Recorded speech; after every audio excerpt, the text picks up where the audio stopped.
One of the things that was really interesting that I didn't know how it was going to be, I initially thought that this person was just going to be there talking about their book and saying it was a really great book and, this is some of the stuff that I went through when I was writing it.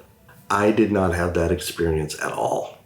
When Annie Schwartz started talking about her book, Monster, which is the history of the Jeffrey Dahmer case. It started out, she was just a reporter. She was going there. She wanted to write a story for her newspaper.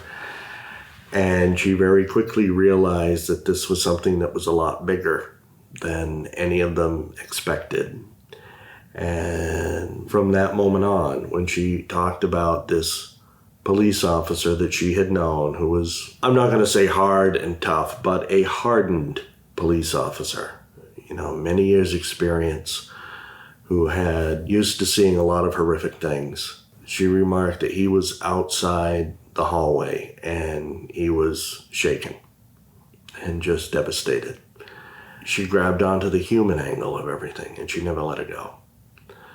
When she's going through talking to the victims, talking to the neighbors, talking to witnesses, talking to the well, not the victims obviously, but the families of the victims, talking to the police officers. She never really talked with Jeffrey Dahmer too much, except for one time when he got a little upset about something that she had written, a remark she had made about his parents. And he was very upset that anybody would feel this way about his father. She found a trace of humanity even in him.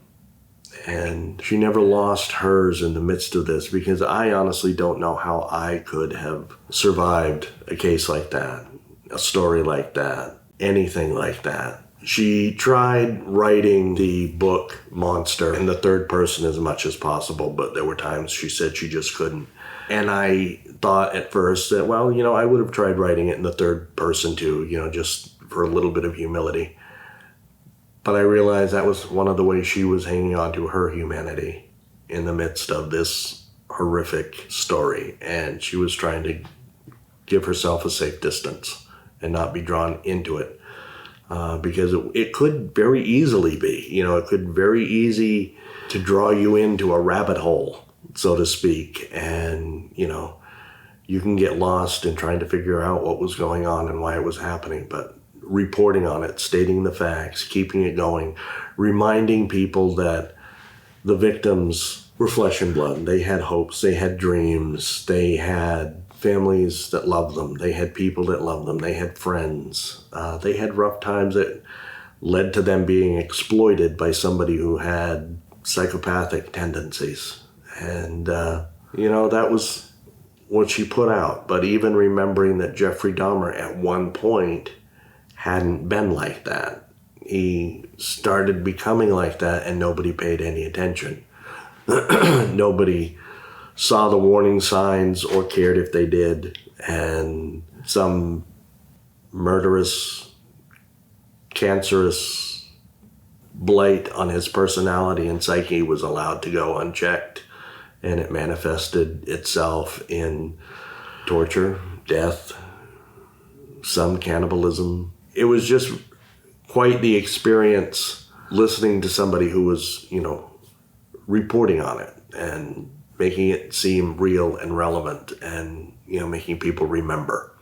Not in a morbid fascination, but in trying to give voice to somebody and some people that, couldn't speak for themselves anymore. And I didn't get much of a chance to visit and talk and listen to Anne Ramsgate, who had done pretty much the same thing, not so much from a reporter's standpoint, but from a psychologist's standpoint, dealing with the BTK Killer. BTK stands for bind, torture, and kill. And, she had, gotten to know him. She got to know the people in, Kansas City where he committed all his acts. And, she put together psychological profiles. And she was able to have a bit more of a clinical detachment, but never lost sight of the humanity, because it wasn't just a subject that she was studying. It wasn't just some specimen, some exhibit. It was a person who was a leading member of the community, was, beloved by his family. His daughter thought that he was, the greatest dad in the world because of all the attention he paid to her and how involved he was in their life. And then to discover that there was this whole other side to him that nobody knew. And how do you deal with that? So that's the one aspect that, I would always, in my writing mysteries, I would try to get the clues, I would try to get the facts, I would try to toss in some red herrings and all of the things, the tension, the drama, and all the things that you're supposed to have in a story. And then I realized that the glue that's going to hold it all together is the humanity. And everybody has some humanity. And realizing that I needed to make sure I include that in my writing was a real big thing, was my real big takeaway from meeting those, two absolutely fantastic ladies. And if you can get any of the books by Ms. Ramsgate, and if you can get Monster by Annie Schwartz, and you read those, you're really going to get an insight into the criminal mind and criminal investigation.